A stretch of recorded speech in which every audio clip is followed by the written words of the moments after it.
अदृश्य मित्र। गांव के बाहर एक पुराना सुनसान घर था जिसे लोग भूतिया हवेली कहते थे। किसी को नहीं पता था कि वहां पहले कौन रहता था, लेकिन कई सालों से वह खाली पड़ा था। गांव के लोग वहां जाने से डरते थे, पर 10 साल का रोहित बड़ा ही जिज्ञासु था। वह हमेशा सोचता कि अगर सच में वहां भूत हैं, तो कैसे दिखते होंगे। एक दिन हिम्मत करके वह हवेली में चला गया। अंदर सब कुछ धूल से भरा था, दीवारों पर मकड़ियां जाले बना चुकी थी। अचानक उसे लगा कि कोई उसके पीछे खड़ा है। उसने डरते हुए पीछे देखा, पर वहां कोई नहीं था। तभी उसे हल्की सी हंसी सुनाई दी। कौन है? रोहित ने डरते हुए पूछा। मैं तुम्हारा दोस्त हूँ, एक धीमी लेकिन दोस्ताना आवाज आई।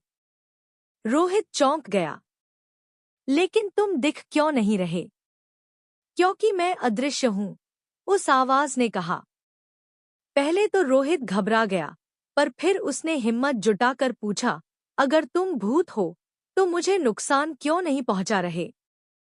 क्योंकि मैं बुरा भूत नहीं हूं, मैं तो बस यहाँ अकेला रहता हूँ। बहुत साल पहले यह मेरा घर था, लेकिन अब लोग मुझसे डरते हैं, आवाज ने जवाब दिया।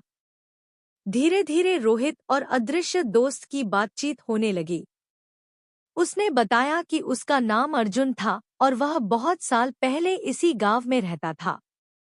उसकी एक अधूरी इच्छा थी, वह चाहता था कि कोई उसके साथ दोस्ती करे, लेकिन लोग डरकर भाग जाते थे।